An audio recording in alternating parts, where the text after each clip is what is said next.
There we go. Good morning, everyone. Let's go ahead and get started. Will you do a roll call? Michael Brown, Here. Randy Gilbert, Taylor Hanning, Here. Leonard McCullough, Here. Rob, Here. Ryan Deathridge. Here. Awesome. Looks like we've got a quorum. Ashley, everything was posted in accordance with the open meeting, correct? Yes. Awesome. All right, please stand with me and let's do a pledge of allegiance. Pledge to our Oklahoma flag salute, or do our Oklahoma flag salute.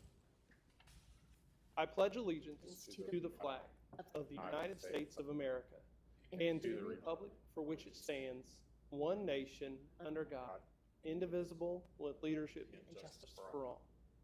Please join me in the Oklahoma flag salute. I salute the flag of the state of Oklahoma. Its symbols of peace unite all people. Please join me in a moment of silence.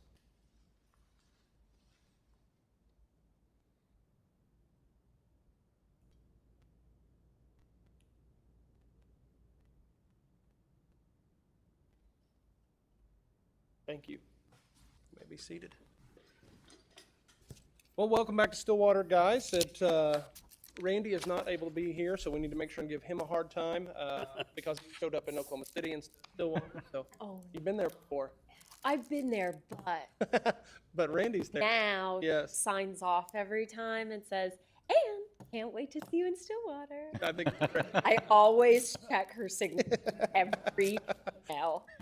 So just as a reminder before we get going, we will be in Oklahoma City next board meeting and then down in Lawton after that.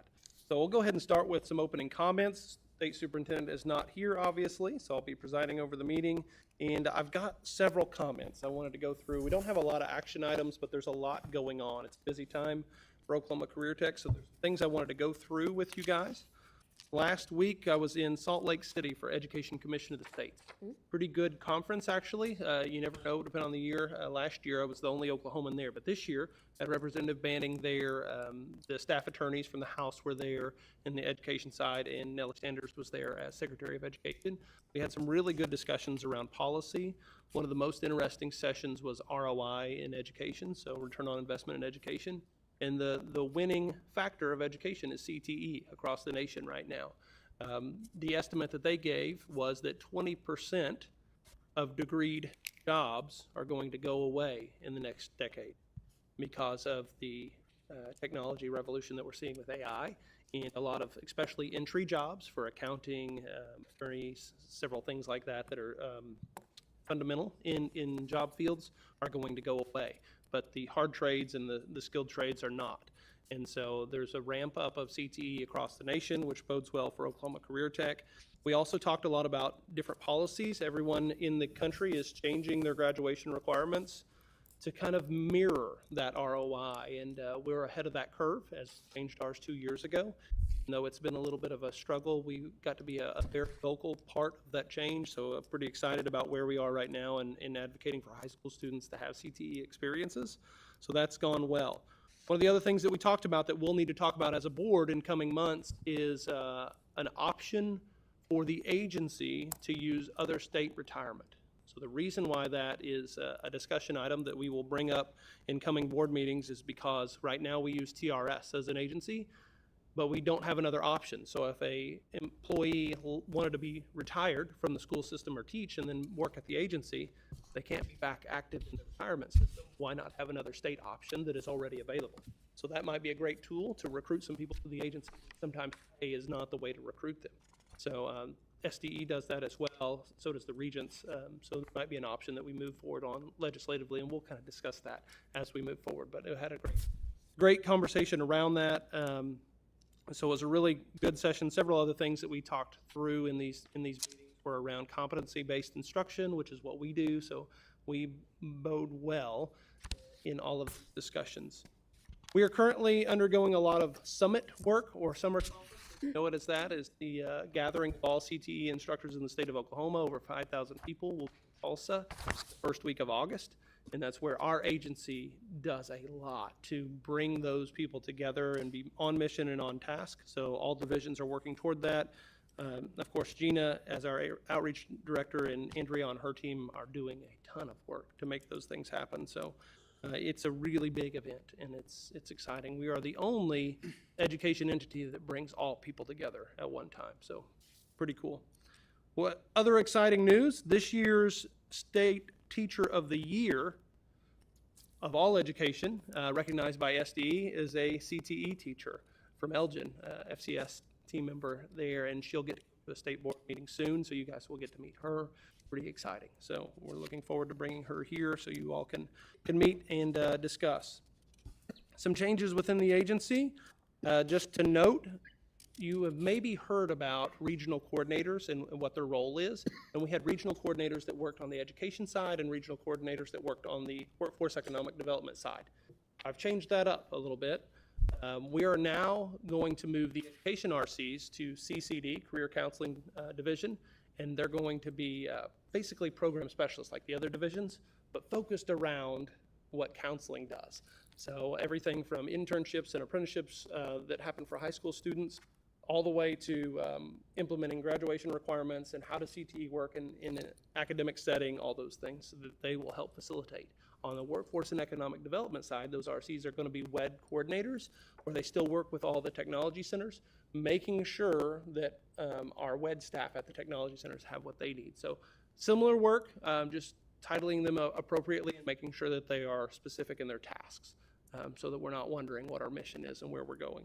So those are some changes going on. We recently had our leadership retreat where my team met and started going through goals and settings for the year. A couple of things I wanted to update you all on. Can I try to remedy something real quick? Yeah. Let's have everybody actually turn off your mics except for you. Am I too loud? You got a popping that's going on, and I want to see if turning all of them off will aid in that. Okay. Yeah. Okay, sorry. Thank you, Tony. Three things. Is it just my mic? Yeah. Let's try that. We'll see how this goes. Okay. We need to put some masking tape on that one or something. Let it know it's bad. White dot.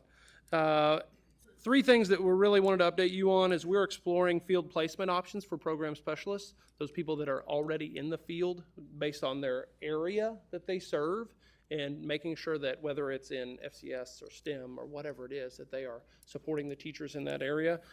They don't need to be in Stillwater every day.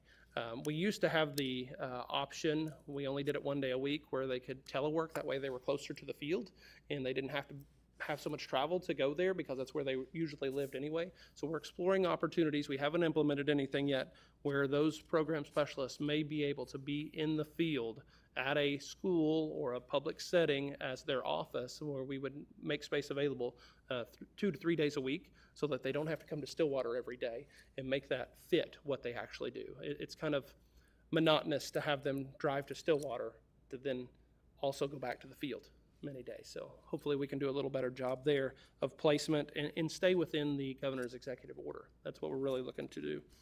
We are also exploring, or actually decided to implement 360 surveys for staff members so that we can give feedback to each leader in this agency. Funny story, we had all that done, and we're ready to buy the 360 survey, had our bids ready to go. Then we went through OMES and found out they were on state contract, and so the price went up. So, so we're still moving forward, but it's a little higher than we anticipated because they were on state contract. I don't know how to make that make sense, but that's what it is. We're also going to do a fall review of field pay. We require that data anyway from all field staff here at the agency to make sure that we are compensating our agency competitively, to make sure that we can be competitive with the field. So you guys will get information on that. Some other things that you might get questions about from across the state. Adult education is a hot topic right now because the Trump administration has held up payment on adult education. If you've heard about the after-school programs and all those things, it's all in one package. So what that means to us is $7 million that was slated to come to us on July 1st did not. So 30 programs across the state that we operate to help people get their high school equivalency are on pause right now. So we're waiting to work that out. I've communicated with the legislature that we are working to see what we can do and how we can help those programs. I think the big holdup from everything that I've read is that there was dollars in that grant that were going to illegals for education. we had already realized that that money was not going to be available, and then we had worked on plans to make sure that nobody was taking advantage of these opportunities that was not an Oklahoma citizen. We're pretty diligent about how we can do that, even though it wasn't required before, so I don't think that'll be a holdup, but we'll just wait and see how quickly the money comes in. I still think it will come, but I don't know exactly when. By August 9th, we should have some definite answers. So it would be a big change in our state. If it's not there, our state does not pay in any other way for high school equivalency. We have almost 300,000 adults without a high school diploma in Oklahoma. That's the only way that we get them caught up, is through that federal grant. So we would have to make some changes if it's not there as a state. Short-term Pell is something that's been talked about with this board lots of times. It passed with a big, beautiful bill. So now we will have the opportunity to offer shorter programs for career training and have those Pell eligible. So pretty exciting of what we might be able to do in the future. There are some parameters. We will be able to offer it because we are accredited. A lot of privates will have a more difficult road to offer those opportunities until they get those programs accredited. So it's a lot of updates, a whole lot that I brought to you. Sorry about that, but there's things that I wanted you to know that will be coming up for these board meetings, so I thought it was important. Thanks for bearing with me. Okay, next item on the agenda is discussion and possible action of the minutes of the June 19th, 2025 regular board meeting. Those should be in your packet if you have any questions. Move for approval. Will you hit your mic? Mike? Move for approval. Second. Thank you. We have a motion and a second. Is there any discussion?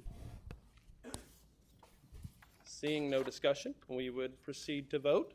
I would remind everyone that we only have 5 members present. You can vote on minutes even if you were not present at that meeting, but that is your choice. Ashley, will you call for a vote? Mr. Seaman, Yes. Mr. McCullough, Yes. Ms. Hanning, Yes. Mr. Brown, Yes. Mr. Dethridge, Yes. And passes. All right, we got an exciting time. We got a newbie. So the next item on the agenda is a ceremonial oath of office that will be administered to Mr. Ryan Dethridge for an unexpired term ending April 1st, 2028, replacing Ms. Kendra Wesson, State Superintendent of Public Instruction or Board Chair or State Director, will perform this oath. You ready? Let's do it. How fast should I go, Mike? Fast. Yeah. I did go to auctioneer school, so I might be able to stay Oh, up. I did not. We in a good place, Brenna? All right, so you will repeat after me. I state your name, do solemnly swear I, Ryan Dethridge, do solemnly swear that I will support, obey, and defend the Constitution of the United States that I will support, obey, and defend the Constitution of the United States and the Constitution of the State of Oklahoma, and the Constitution of the State of Oklahoma, and that I will not knowingly receive, and that I will not knowingly receive, directly or indirectly, directly or indirectly, any money or other valuable thing any money or other valuable thing for the performance or non-performance for the performance or non-performance of any act or duty pertaining to my office, of any act or duty pertaining to my office, other than the compensation allowed by law. other than the compensation allowed by law. I further swear I further swear that I will faithfully discharge my duties that I will faithfully discharge my duties as a member of the State Board of Career and Technology Education as a member of the State Board of Career and Technology Education to the best of my ability. to the best of my ability. Welcome aboard. Thank you.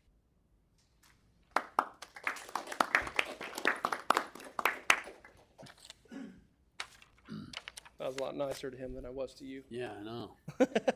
I didn't let you bring the paper up. I was like, All right, welcome aboard. Glad to have you. Management information. This is more fun stuff. Skills USA presentation in possible discussion. Miss Renee Reed, that is State Program Manager, and I think you've got Kendra to do some presentation for us as well. I don't know how you're going to do that. I'll just turn it over to you. Kendra brought the chocolate, though, so she's the one you guys need She to be thanking. did. She'll talk about it in just a minute. Good morning. My name is Renee Reed. I'm the Trade and Industrial Education Program Manager here at the agency. And I'm just going to share a brief little piece of what we do in TNI, and then I'm going to turn it over to our state advisor for our CTSO. So in TNI, next slide. We have a large breadth that we cover, everything from cosmetology to plumbing and welding. So we have a little bit of everything. So if you look up here are different 8 clusters. You'll see agriculture, and sometimes that's questioned.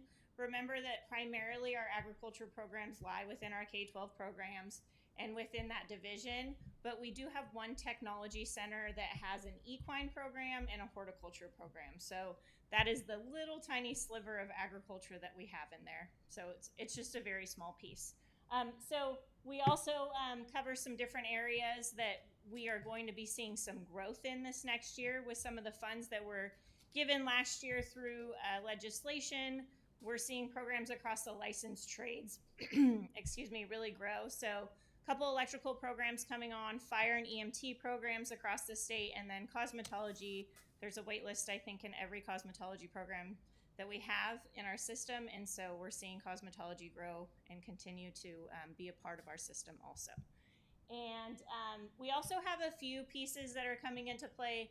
Aerospace maintenance is starting to morph a little bit. For years, we've always had AMP, those licensed FAA mechanics, but we're starting to see industry say we need specific skill sets. And so some of our technology centers are starting to build very specific programs there. So you'll see those aerospace maintenance programs on there also. Industrial technology is ever growing. Director Haken talked this morning about some of those jobs that used to require a college degree. I would say these industrial mechanics fall into that area. So people that used to have an electrical engineering degree, bachelor's degree, are now being replaced by people that need more mechanical skills, because the computer does the work for you, but the human has to actually fix what the computer does. And so we're starting to see those. We call that industrial maintenance or mechatronics, so those areas. On the next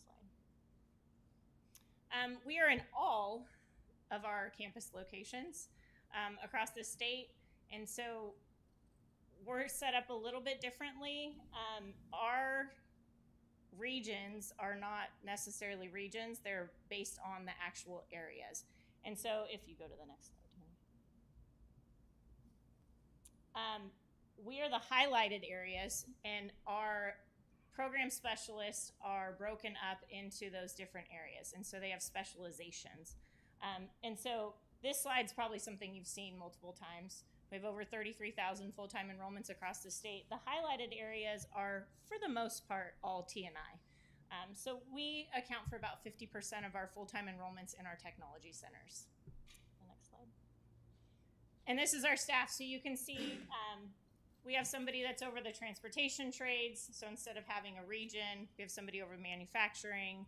We have someone over our licensed construction trades. So we are a group of currently 7, soon to be 8. We do have one open position. And that's all I really have. What questions do you have for Renee? Some of those fields represent work that you do. So if you have any questions about training in those areas, now would be a time where you have the expert in front of you. As she mentioned, go ahead. Yeah, go ahead. Have you seen any interest in drone technology? So And do we have a program specific in some of our centers? So those aerospace technology programs, most of them are including a drone license as part of their licensure. The other place we're actually seeing it is law enforcement. And so law enforcement and safety management, emergency services falls in our areas. And so many of them are also adding a drone license. And it's something that's very easy to add to curriculum. The student, I don't know how much you know, but those students do have to be 16 to sit for their FAA 107, but they can get their trust certificate at any age. And so some of them are just working on that basic safety license, which is called a trust certificate, and some of them are working towards their full license. Just kind of depends on what they're doing. That also rolls over into some of our STEM programs that we have, that other occupational area, but we are starting to see it get added to multiple areas. Law enforcement drones aren't fair. So. Well, what I've understood is they're using them more like if there's an accident, they can assess a situation and not have to necessarily go down a cliff or into an area, and they can see what's going on if it was an older accident or if it's something that's newer, those types of things. The construction industry is starting to use them more to assess roads, but that's where it comes into that safety piece. You can only fly over certain roads with cars, and there are some rules and regulations on that through the FAA, but they are using them for construction projects to measure all of those things. And of course, you see them in agriculture regularly. So we are starting to see more and more schools add that as an extra cert. It's not necessarily a full program, but for some more hours. Mm-hmm. Of that 33,000, can we go back to that? Mhm. Of that 33,000-ish, Mhm. how many of those are, if the age matters for some of these information, how many of that number is, let's say, under the age of 18? So, like, not adults? So primarily our programs in our technology centers are juniors and seniors in high school. Okay. We probably have about 10% of our enrollments that are adult students. We're starting to see more and more flexibility with our programs that those adult students will come in and maybe not finish the whole program because they're rolling over and finishing an apprenticeship. So we But they're still especially- getting the certification. Exactly. So the majority of this is kind of catered to that. those high school students. So to answer that another way, Renee said it exactly right, but of the 33,000 enrollments, 22,000 of those are high school juniors and seniors. Mm-hmm. So also related to T&I, a lot of our WED programs that are short-term, adults will take those as well, where they're kind of collaborative between the T&I professionals in the school and the WED instructors, and some of them even teach both.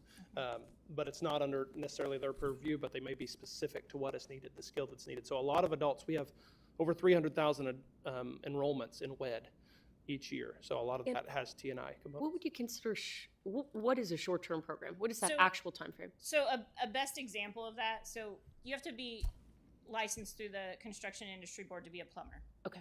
But you also, through that board, have to do continuing education units. Mhm. And many of those continuing education units are ran through our technology centers because they're full-time plumbing programs that are teaching high school students during the day. Those teachers are licensed to teach those professional development classes at night or on the weekends, however they make it fit for those folks. And so that's where you oftentimes will see those short-term enrollments is things like that. Or it could be something specific, like maybe they want their drone license because they have a construction business and they want to start doing something like that. So But that's what, a couple of weeks, couple of months? What is it? all things. It could be one day. It could be one day a week for 6 weeks. Everyone does it a little It's bit. what they need when they need it. We don't want to be a supply-focused education. We want to be demand. So whatever the business needs, and that's why we have that short term. So, but to give you an idea framework-wise, most of our programs that operate on the full-time side are going to be close to 960 hours. For these high school students? For high school or adults, 2 years long, 480 each year. And so under that is usually our short-term stuff. That might help you put a little bit of parameters on it. When I mentioned short-term Pell earlier, so the new parameters are going to be, gosh, I'm trying to remember it now, 150 to 599. Sandra's going to yell at me. She's not in here, but I think that's right. That's the new parameters that can be within. And then it has to be a 8-week or up to 15-week duration. Those And the high schools are using these Pell Grants to be able to pay for this, or no? high school students cannot use Pell, only adults. Okay. So we have a lot of adults that receive training short-term, I guess is what I'm trying to explain. Yeah. Now that they will be eligible for financial aid, where they weren't before. Right. So like truck driver training is our largest program, that's short-term, and there is no aid available until 26 when this comes out, that we hope we can make that financially aid accessible so that students can get their truck driver license. Great, love it. Yep. Okay. Any more questions? Okay. I'm going to turn it over to Kendra Alcala. Kendra's our State Skills USA advisor.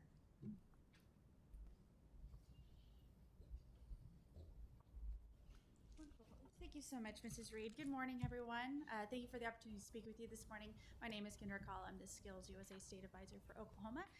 Today, we just want to highlight a few things in the success of our student organization. If you'd like to move forward. So, we did provide you guys a quick fact sheet with some information. So you will see some items on your list that will also be on our screen today. But I'm just going to highlight a few of our big activities and big events that we have done this year. So I'm proud to say that Skills USA Oklahoma has grown to over 18,000 members this year. We're in the top 6 to 7, depending on the others, chapters in the country for largest CTSOs for Skills USA in the country. Every state in the country does have a chapter, and we also include 3 territories. So we're pretty proud to say that we are always at least in the top 10%. I believe this year our membership hasn't technically ended until the end of August, but I do believe we're going to probably be up in the top, probably 6th place in the country for membership. So our growth is increasing, so we are pretty excited about that. Throughout the year, you'll see that we do have quite a few events that we help our students engage in to help them become better, well-rounded citizens and better members of their chapters, and then hopefully in the future, better members of Oklahoma. I'm going to highlight just a few for you today. Out of our 18,000 members, we also include professional members. That could be advisors, that could be teachers, that could be administrators at the schools or the technology centers. So we are also very excited to say that we have this year almost close to 800 professional members to help support our chapters and also support our students. So our chapters do come out of our technology centers primarily. We're also in every technology center, including a handful of high schools as well. So we do reach into the high schools. I believe we're currently about 10 to 15 chapters in the high schools as well. They were adding some more in the upcoming year. So we're reaching into those as well, which is pretty exciting. Oh, yeah. Here we go. That'll work. And then on the leadership side of things, we take every opportunity to provide our students the ability and the chance to gain some of those leadership skills so they, again, can go into the world to be well-rounded people to help lead our communities. And so one of those includes executive council meetings. So twice a year, our members do come for official business meetings. They help lead our organization, make very important decisions on the direction that they'd like to go. So based on our Constitution, we have representation in different ways, but on average, we have about 55 members that come and help make decisions for the guidance of our organization, and those happen twice a year. And then the other 2 big opportunities that we provide our students are both state and district officer positions. So we do have both high school members and also post-secondary adult members who can run for leadership positions in Skills USA Oklahoma. Currently at the moment, we just installed a new group of leaders for this upcoming year. We have 8 high school students that will be joining us. We have 3 adult students, and we just recently were very honored to have another national Skills USA officer come from Oklahoma. So we have representation at the national level again this year as well. We have 6 district directors who help lead our district officer groups. So we have close to 70 students throughout the state who help run their local chapters and their district chapters as well. And then I just wanted to highlight a couple of the larger events. So at the state level, we do organize opportunities and conferences for our students. These are outside of the chapter events or the local events that might be happening. But we alone here at the state level last year had 21 events that supported our Skills USA members. Our biggest ones are always going to be our fall conferences. So we do provide an individual opportunity for our post-secondary adult students to come and learn and engage and grow. So that happened this year. We had 310 attendees come to that event, which was pretty exciting. And then our 6 districts organize and run their fall chapters events in the summer or in the fall as well. So we had over 1,500 attendees spread throughout the state in the fall attending those events. And then our 2 other biggest events during the year are our contests. So we start very early, starting in February, running events in preparation for state conference and then heading on into national conference where we did really well this year. And we'll talk about that momentarily. But during February, we run close to 75 different contest days throughout the state. Multiple contests are occurring during those days. But as you can see, we had over 2,600 participants who were in a contest. Some were in multiple contests depending on the type of contest they were in, but at least 2,600 students did engage in an activity that reflected their ability in their trade. So everything from cosmetology, welding, leadership development like public speaking, quiz bowl. It was very widespread. Carpentry was also represented at that level as well. Those students progressed with us to state, where we also had other students come with us. And we had, again, close to almost 3,000 participants come and join us for that event. So it's the largest event we do in the state. We take over the Arvest Convention Center in Tulsa, and we use the whole convention center. And we're starting to rapidly outgrow the space, which is exciting. It brings some challenges as well, but we're happy to have those challenges. And then we also expand into some technology centers. We also use some partnership locations like the Pipeliners Union to run some of our contests. So during that weekend, I would say we're close to probably an additional 7 or 8 spaces, including the RVS Convention Center, to be able to hold and run our events.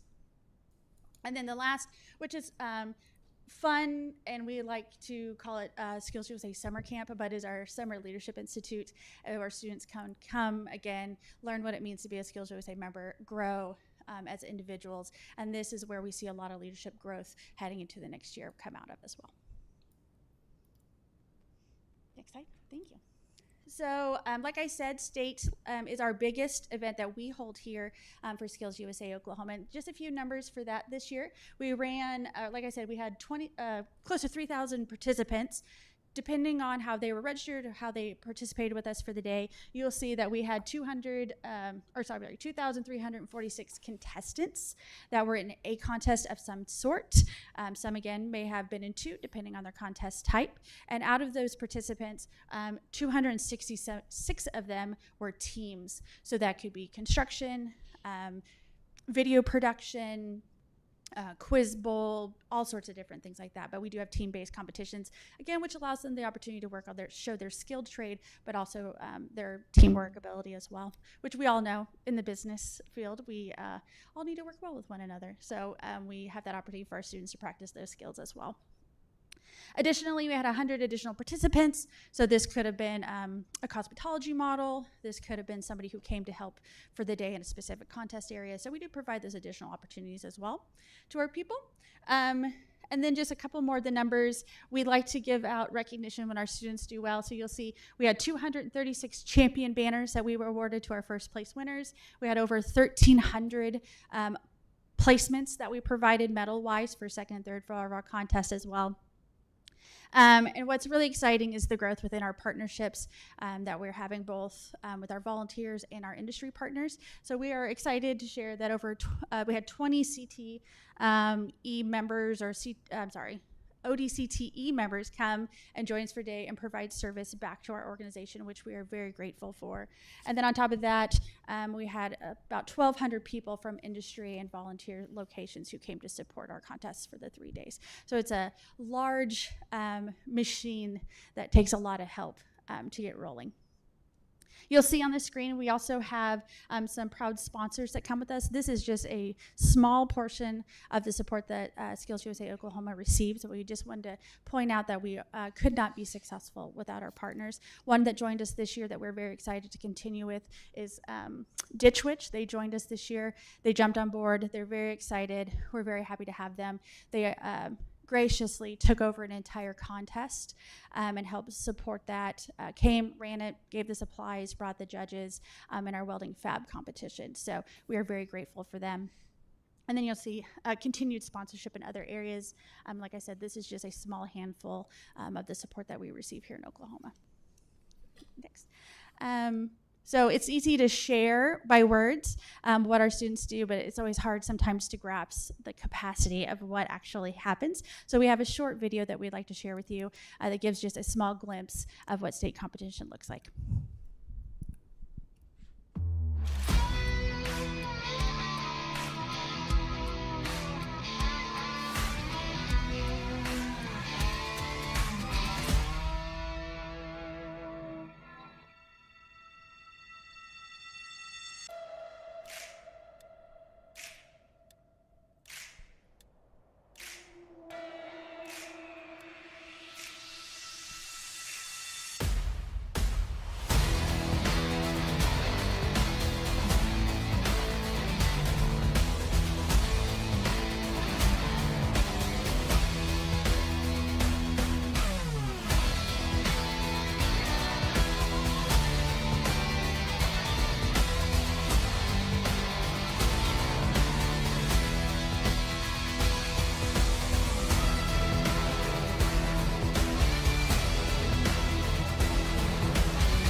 Thank you.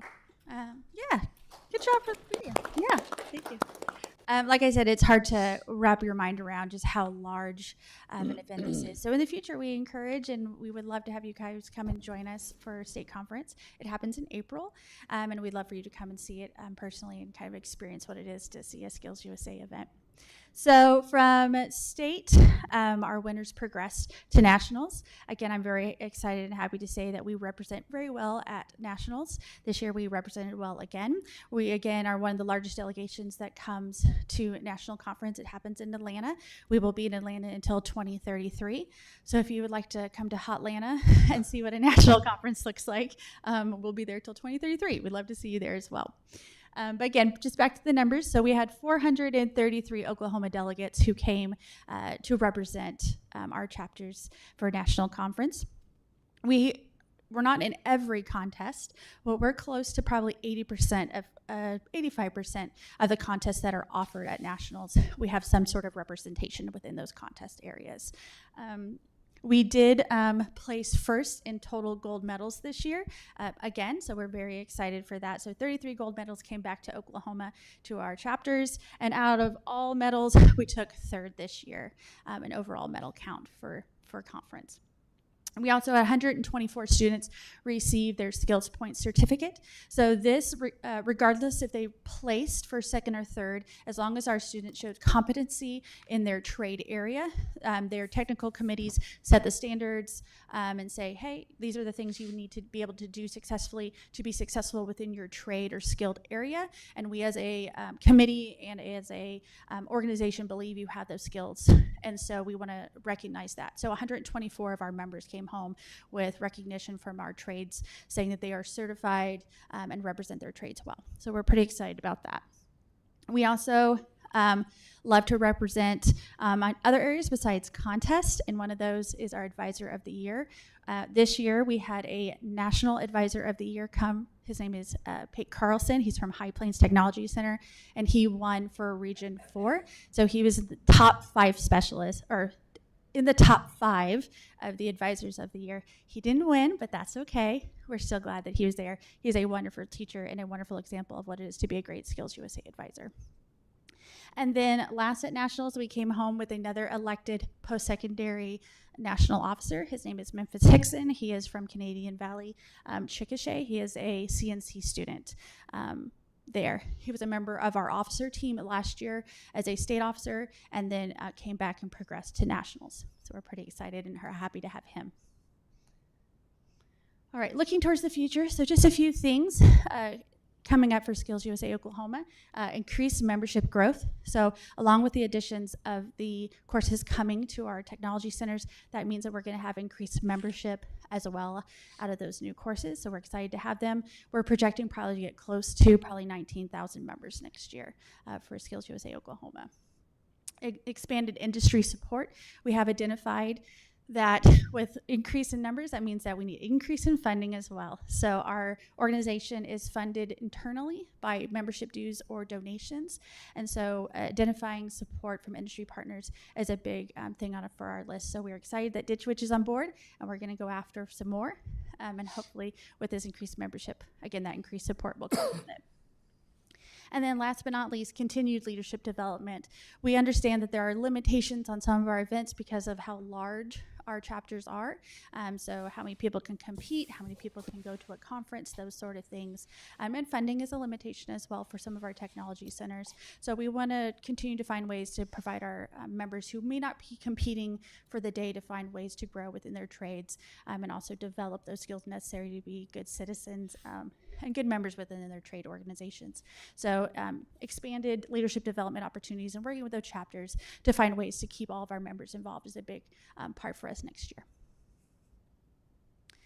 All right, so like I said, we did just recently induct new officers, so we want to make sure that we give their opportunity to shine. So you will see this is the students that will be leading Skills USA Oklahoma for the next year. They represent across our entire state, so I'm pretty happy to say we diversify, we'd like to spread out, so all of our different population types are represented, different trades are represented as well. So you will see all of our members there. They come from Kiamichi, the Ida Bell campus. They also come from Northeast Tech Claremore, Canadian Valley Chickasha is represented, Tulsa Tech Lemley, Moore Norman Technology Center. We also have members coming from Green Country, Metro Tech Spring Lake, the Tulsa Tech campuses, Riverside there. And then again, our national officer will also join the team and help represent Oklahoma when he's not representing nationally. And then the last, we just want to take a moment. Like I said, numbers are impressive, but at the end of the day, the students are what matters. That's why we do what we do. So you'll see on the screen just a few of the multiple opportunities to see our students shine and show off their trades. So we have some national winners on the screen. We have some national officers on the screen. You'll see some representation of some of the trade areas in their contest. And we brought for you today an example of our students' work. So in front of you, you'll see two examples of that in the packet materials we provided. One is the pen. So we take pen design pretty seriously in Skills USA. It's a pretty exciting thing. So you will see the most recent representation of our state and national pen there for you. That is from a graphic design student from Chickasha, Canadian Valley, Chickasha. Her name is Jayla Tuttle. So she's one of our members, but also within our technology centers learning to be a graphic design student. And then the thank you card is also an example of a graphic design student's work. Her name is Lilia Valeria Weekly. She's a graphic design student who is in our Moore Norman campus. And she is also our post-secondary state reporter. So she represents at the state level as well. So we just wanted to bring some examples to show you just how successful and how hardworking our students are for Skills USA. And last, we are excited to share this year's theme moving forward for Skills USA Nationals. And then we also will adopt it here at the state level as well. And so this year's theme is Champion Your Future, or Champion Your Future. So for the next year, we will use this in our materials, and we'll use it as our message for our members to help them as they grow within their trades in our organization as well. So thank you so much. Any questions that I may answer? You'll have questions for Kendra. One comment on, go ahead, Leonard. You'd mentioned that we were like number 6 or 7 out of all the states. Correct. Is that per capita or is that total number? I would say total number. Total number. Yeah, some of the big states, California, and them have so many people to pull from that we don't. Right. Yeah. So the chapters larger than us, or associations, I should say, states or associations, smaller as chapters. So association-wise, we are in that 6-7 range. Larger than us, California, Ohio, Massachusetts, Texas, and then things start switching around in those areas. But those are the big ones for sure. Got it. Absolutely. What's impressive is with our small population and our dense number of students in Skills USA, the medal count that we bring back from nationals is pretty exciting. What this team gets done, and so we have great leadership, and Renee and Kendra getting that done. Our team here, but our teachers across the field are very good. I would reiterate my comment is that Kendra already made it, but if you haven't gone and seen Skills USA, you need to see. I talked with the team when I was there this year about facilitating legislator and public review of what's going on. The videos and the pictures are not going to give you the breadth of what is happening there. Watch how many as a team building for the construction. So we have a competition that is a 4-man team. Mm-hmm. And so they have to, usually it's a plumber, an electrician, a general carpenter, and then mason ish, depending on the program or the school. And it's a 4-day competition, and they are given plans, and from the ground up will build a portion of a home or a small structure. It's like half a tiny home that they built in 4 days. It's pretty awesome. Pretty cool stuff. But there's some great things in every contest that we have there, but it's that we do. So it'd be a good thing for you all to see, for the public to see what's going on. It's people that are ready to work and very, very valuable for the state of. It's massive what happens there. Massive. And you have cosmetology and then this team building contest all in one building. It's unique. You can watch people get their hair and nails and stuff done and then watch them tear them all up while they're at the end. So, you can be a volunteer maybe too if you want your hair done. Maybe not Mike, but we would love for you to volunteer. Yeah, we have plenty of space to volunteer. Love it. Yeah. Questions for Kendra? Thoughts? I do think that we will continue to see growth as overall we are pushing towards system growth, and we have been fortunate with the legislature the last few years. We are seeing tremendous growth in all aspects of CareerTech, and this is one that's definitely going to continue to see growth as our technology centers add these relevant training opportunities. It's going to really show off what we're able to do. So excited with that. You know, the funding formula plays into what they do because their programs being approved help drive their dollars to their schools. So it's going to drive even more growth, I think, in the future. So what the action that you guys make makes a difference to how many students get the opportunity to be a part of these programs, be in high demand, high wage, high skilled jobs. So it's pretty exciting. Thank you for what you do, Kendra. It's very, so very much. important. Awesome. Thank you for allowing me to share.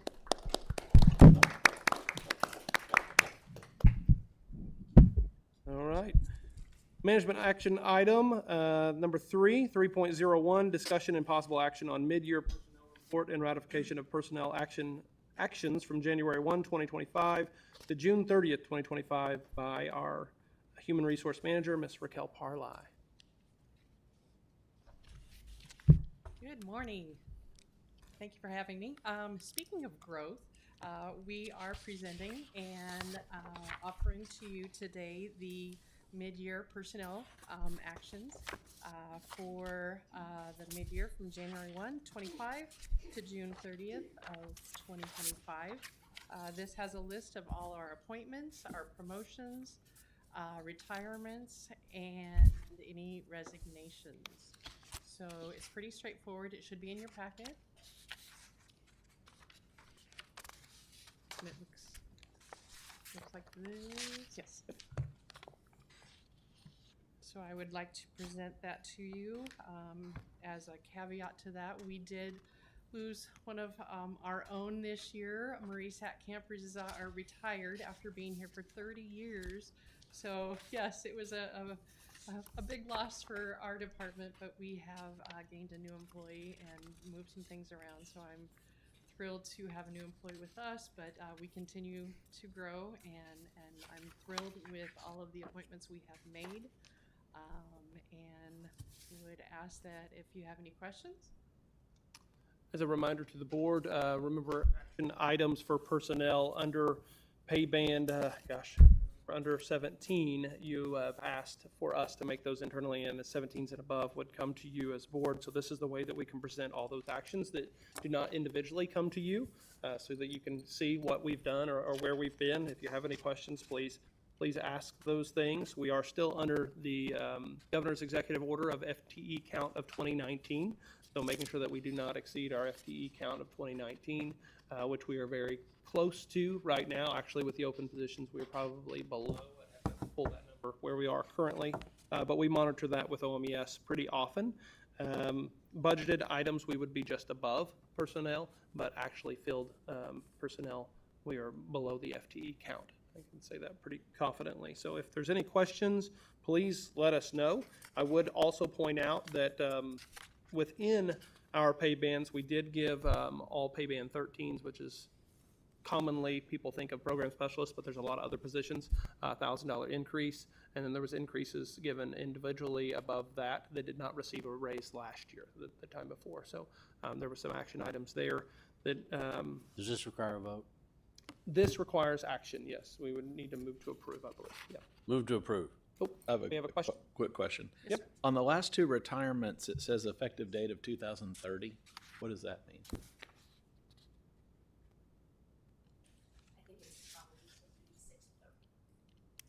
Should be 6/30 of 2025. Right, Raquel? Maybe that's it. That'd be Marie and Alan. Last page. Oh, yes, 2025, correct. Yes, we would need to make that, thank you for catching that, we need to make that correction.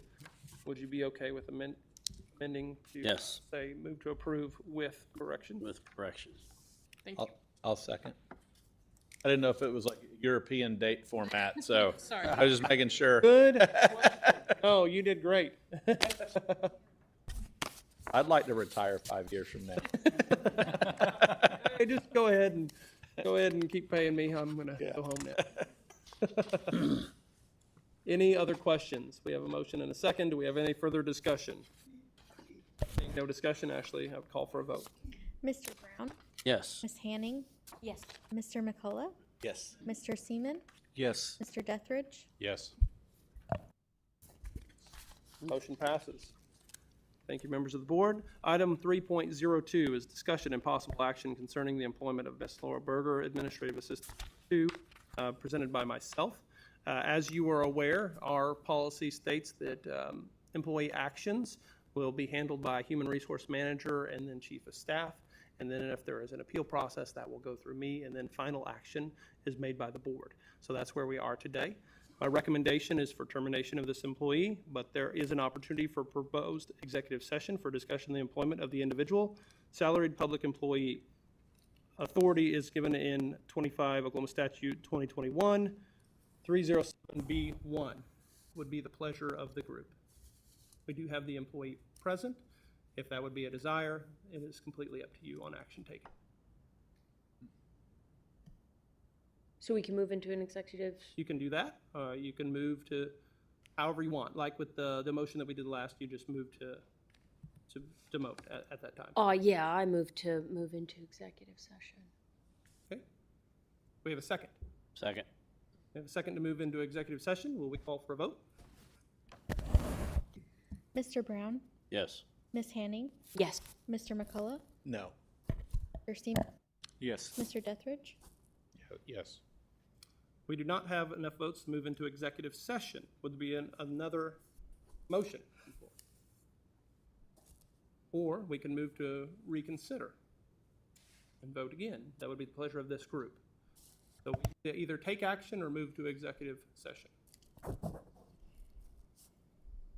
I move to take action, Okay, what would your action be? that we go with the recommendation of the director. The motion on the floor is to move forward recommendation of the director, which is to terminate. Do we have a second?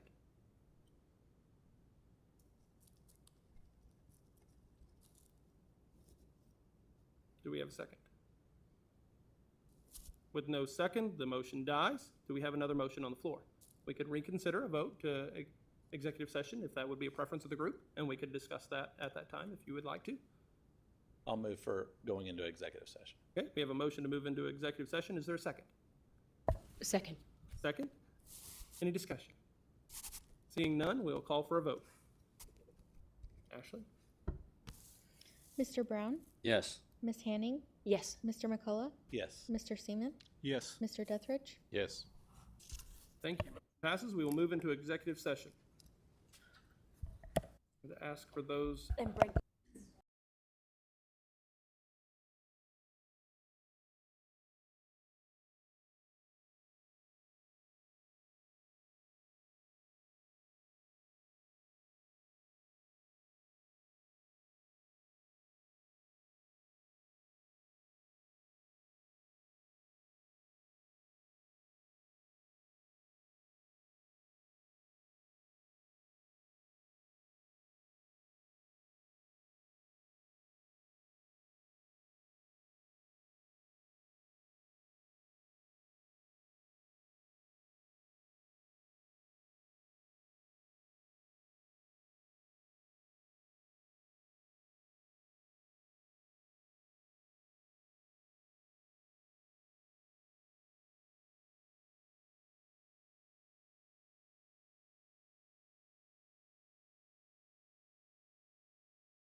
All right, welcome back.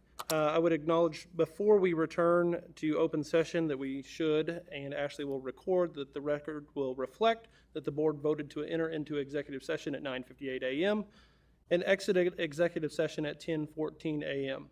The board discussed only the actions on the agenda item, the items on the agenda, and would now entertain discussion and possible action concerning the employment of the state employee listed.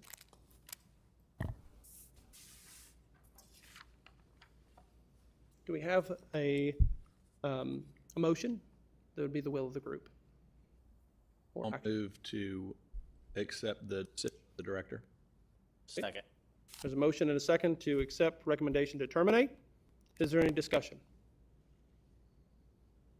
Seeing no discussion, Ashley, will you call for a vote? Sorry, I rushed. It's okay. Mr. Seaman, Yes. Mr. McCullough, Yes. Ms. Hanning, Yes. Mr. Brown, Yes. Mr. Dethridge, Yes. Motion passes. Is there any new business? Seeing no new business, I would entertain a motion to adjourn. So moved. Do we have a second? Motion and a second to adjourn. I'll let you write those down. Thank you. All right, will you call for a vote? Yes, Mr. Seaman, Yes. Mr. McCullough, Yes. Ms. Hanning, Yes. Mr. Brown, Yes. Mr. Dethridge. Yes. All right, we are adjourned. Thank you.